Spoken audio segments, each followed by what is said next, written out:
Je suis Anne-Sophie, je suis associée chez Zorba et directrice de la stratégie et de la création. Et j'ai rejoint l'agence en 2015 et pour la petite anecdote, je suis une ancienne cliente de Zorba qui a décidé de quitter l'annonceur pour rejoindre les équipes créatives qui m'inspiraient beaucoup. Mon rôle consiste à accompagner le directeur de création et la direction de la stratégie qui sont sous ma responsabilité et à assurer la bonne synergie des équipes dans la construction des recommandations créatives et stratégiques pour nos clients.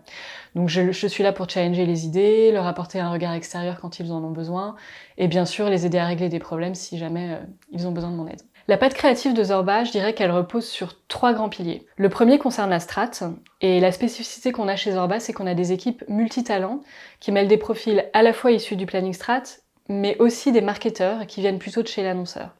Et l'avantage que ça a pour nous, c'est qu'on a une très bonne connaissance des marques et une bonne compréhension de leurs enjeux. Et ce qu'on entend souvent de nos clients, c'est « chez Zorba, vos strats, elles sont justes ». Donc on tape souvent dans le mille. Le second pilier, c'est notre craft, en direction artistique. Et ce que j'aime dire, c'est que chez Zorba, on est des petits, mais on travaille avec des grands. Des grandes marques, des grands groupes, des grands comptes, et on a l'exigence des plus grands. Quel que soit le sujet sur lequel on travaille, tout est toujours poussé, premium, même quand on fait du pet care, on fait du beau.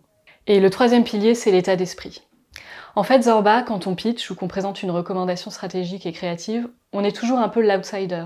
L'agence à taille humaine, à côté de la grosse agence. Et ça, en fait, c'est un vrai avantage parce que ça nous permet d'avoir une liberté créative, de casser les codes, de pousser les idées beaucoup plus loin. Et c'est aussi ça que nos clients attendent de nous. C'est un vrai plus en interne, mais aussi dans la construction des recommandations. Les qualités indispensables pour être créatif chez Zorba, je dirais que c'est avant tout être audacieux. Ne pas avoir peur d'innover, de casser les codes, de challenger, de réinventer pour pousser les idées toujours plus loin. Il faut aussi avoir un niveau d'exigence élevé. On a un niveau d'exigence élevé en interne, nos clients aussi ont un niveau d'exigence élevé. Nous, chez Zorba, on aime faire du beau et il faut que nos équipes aussi aient envie de faire du beau. Chez Zorba, il faut aussi aimer la liberté. On a beaucoup de liberté en interne sur les propositions qu'on peut faire, la façon d'organiser son travail, le challenge qu'on peut apporter aux idées, donc c'est important d'aimer ça. Chez Zorba, il faut aussi aimer collaborer. On est convaincu en interne que la stratégie et la création ne sont pas des équipes dans une tour d'ivoire.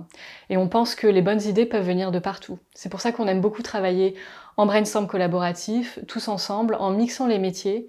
Et il est important que tout le monde soit à l'aise avec ça. Le conseil que je donnerais à un futur candidat, c'est d'avoir un point de vue et surtout de ne pas hésiter à l'exprimer. Ce qui nous intéresse chez Zorba, ce sont les personnalités qui ont plein de choses à nous dire.